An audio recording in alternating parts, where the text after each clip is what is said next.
Assalamualaikum warahmatullahi wabarakatuh. Perkenalkan, nama saya Nur Eka Kartikasari. Di sini saya akan menjelaskan tentang kajian konseptual moderasi beragama.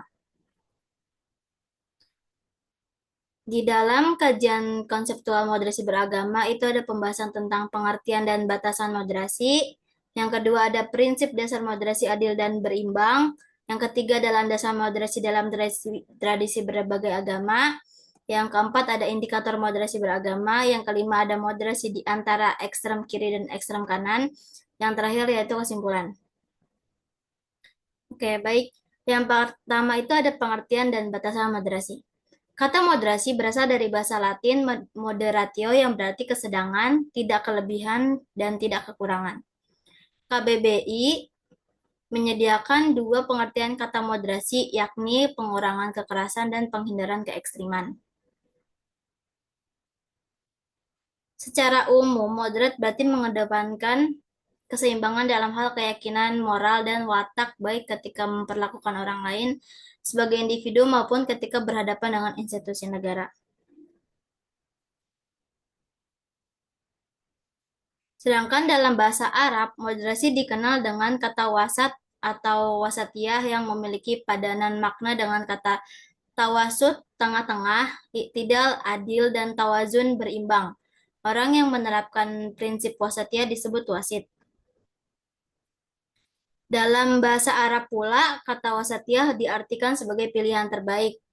Apapun kata yang dipakai, semuanya menyiratkan satu makna yang sama, yakni adil, yang dalam konteks ini berarti memilih posisi jalan tengah di antara berbagai pilihan ekstrim. Lawan kata moderasi adalah berlebihan atau tatharuf dalam bahasa Arab, yang mengandung makna ekstrim, radikal, dan ekscisif dalam bahasa Inggris. Dalam KBBI, kata ekstrim didefinisikan sebagai paling ujung, paling tinggi, dan paling keras.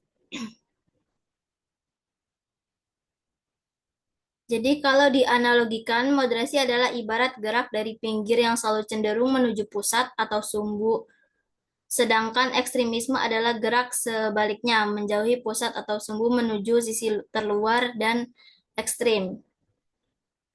Nah, sangat diperlukan adanya ukuran batasan dan indikator untuk menentukan apakah sebuah cara pandang, sikap, dan perilaku beragama tertentu itu tergolong moderat atau ekstrim. Ukuran tersebut dapat dibuat dengan berlandaskan pada sumber-sumber terpercaya seperti teks-teks agama, konstitusi negara, kearifan lokal, serta konsensus dan kesepakatan bersama.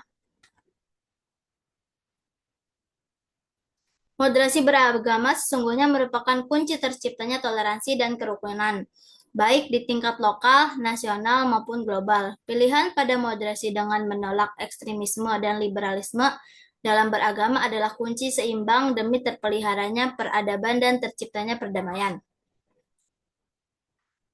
Lalu yang selanjutnya ada prinsip dasar moderasi, adil dan berimbang. Salah satu prinsip dasar moderasi beragama adalah selalu menjaga keseimbangan di antara dua hal, misalnya keseimbangan antara jasmani dan rohani, keseimbangan masa lalu dan masa depan. Inti dari moderasi beragama adalah adil dan berimbang dalam memandang, menyikapi, dan mempraktikkan konsep yang berpasangan di atas. Dalam KBBI, kata adil diartikan yaitu tidak berat sebelah atau tidak memihak, berpihak pada kebenaran dan sepatutnya atau tidak sewenang-wenangnya. Contohnya itu seperti ketika kita memiliki tiga anak, yang satu SD, yang satu SMP, dan yang satu SMA. Jika kita memberikan uang sebesar 5.000 secara merata, itu termasuk tidak adil dikarenakan tidak sesuai dengan kebutuhan mereka masing-masing. Gitu. Lalu keseimbangan adalah istilah untuk menggambarkan cara pandang, sikap, dan komitmen untuk selalu berpihak pada keadilan, kemanusiaan, dan persamaan. Keseimbangan dapat dianggap sebagai bentuk cara pandang untuk mengerjakan sesuatu secukupnya, tidak berlebihan dan juga tidak kurang, tidak konservatif dan juga tidak liberal. Adil dan berimbang akan lebih mudah terbentuk jika seseorang memiliki tiga karakter utama dalam dirinya, yaitu kebijaksanaan, ketulusan, dan keberanian.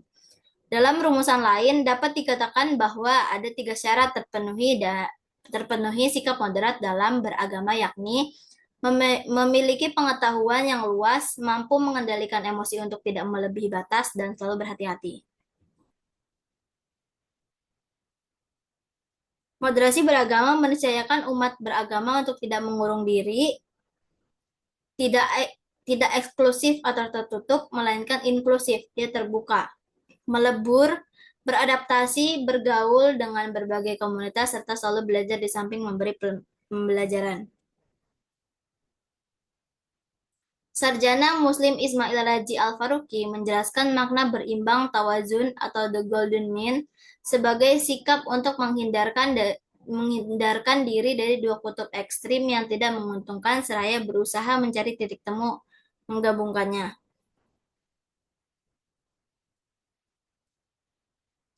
Yang selanjutnya itu adalah landasan moderasi dalam tradisi berbagai agama. Agama Islam mengajarkan untuk selalu bersikap moderat. Nabi Muhammad SAW sangat mendorong agar umatnya selalu mengambil jalan tengah yang diyakini sebagai jalan terbaik. Dalam sebuah hadisnya, Nabi mengatakan, sebaik-baik urusan adalah jalan tengahnya. Yang kedua ada tradisi Kristen. Dalam tradisi Kristen ini, moderasi beragama menjadi cara pandang untuk menengahi ekstremitas tafsir ajaran Kristen yang dipahami sebagai umatnya. Moderasi beragama juga dapat dilihat dalam perspektif gereja Katolik. Gereja menyebut diri persekutuan iman, harapan, dan kasih sayang. Lalu ada dalam tradisi Hindu. Dalam tradisi Hindu ini, akar ruh moderasi beragama atau jalan tengah dapat ditelusuri hingga ribuan tahun ke belakang. Moderasi beragama di kalangan umat Hindu diarahkan untuk memperkuat kesadaran individu dalam mempraktikkan ajaran agama. Berkaitan dengan moderasi beragama, ajaran agama Hindu yang terpenting adalah susila, yaitu menjaga hubungan yang harmonis sesama manusia. Lalu ada tradisi agama Buddha. Pencerahan Sang Buddha berasal dari Siddhartha Gautama.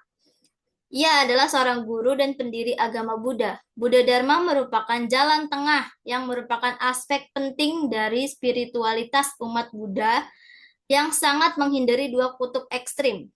Buddha Dharma adalah jalan spiritualitas untuk menuju kesucian yang bermuara pada kebahagiaan sejati dan kebijaksanaan. Lalu ada tradisi agama Konghucu. Moderasi beragama juga mengakar dalam tradisi agama Konghucu. Sikap tengah dalam agama Konghucu merupakan sikap tengah yang telah diajarkan dan diteladankan oleh para raja suci Nabi Purba dan tokoh-tokoh suci lainnya. Lalu ada indikator moderasi beragama. Komitmen kebangsaan yang pertama, yaitu komitmen kebangsaan itu merupakan indikator yang sangat penting untuk melihat sejauh mana cara pandang, sikap, dan praktik beragama seseorang berdampak pada kesetiaan terhadap konsensus dasar kebangsaan, terutama terkait dengan penerimaan Pancasila sebagai ideologi yang berlawanan dengan Pancasila serta nasionalisme. Yang kedua itu ada toleransi, merupakan sikap untuk memberi ruang dan tidak mengganggu hak orang lain untuk berkeyakinan, mengekspresikan keyakinannya, dan menyampaikan pendapat meskipun hal tersebut berbeda dengan apa yang kita yakini. Yang ketiga itu ada radikalisme atau kekerasan. Dalam konteks moderasi beragama ini dipahami sebagai ideologi dan paham yang ingin melakukan perubahan pada sistem sosial dan politik dengan menggunakan cara-cara kekerasan atau ekstrim atas nama agama, baik kekerasan verbal, fisik, dan pikiran. Praktik dan perilaku beragama yang akomodatif. Ini indikator yang keempat, yaitu terhadap budaya lokal dapat digunakan untuk melihat sejauh mana kesediaan untuk menerima praktik amaliyah keagamaan yang mengakomodasi kebudayaan lokal dalam perilaku keagamaannya, sejauh tidak bertentangan dengan pokok ajaran agama. Lalu ada moderasi di antara ekstrem kiri dan ekstrem kanan. Moderasi beragama bertujuan untuk menengahi kedua kutub ekstrem ini dengan menekankan pentingnya internalisasi ajaran agama secara substantif di satu sisi dan melakukan kontekstualisasi teks agama di sisi lain. Lalu ada salah satu ciri awal konservatif itu bahwa ia memiliki pandangan, sikap, dan perilaku fanatik terhadap tafsir keagamaan saja, seraya menolak pandangan lain yang berbeda meski ia mengetahui adanya pandangan tersebut. Moderasi beragama tidak hanya bertujuan untuk menengahi mereka yang cenderung memiliki pemahaman keagamaan yang ultrakonservatif, melainkan juga kelompok yang memiliki cara pandang, sikap, dan perilaku beragama yang liberal. Oke, jadi kesimpulannya itu adalah moderasi beragama yang menekankan praktik beragama jalan tengah dapat menjadi jalan keluar, baik untuk memperkuat upaya internalisasi nilai-nilai moral spiritual agama, maupun untuk menciptakan kehidupan keagamaan yang kekerasan. Oke, cukup sekian penjelasan dari saya tentang kajian konseptual moderasi beragama. Wassalamualaikum warahmatullahi wabarakatuh.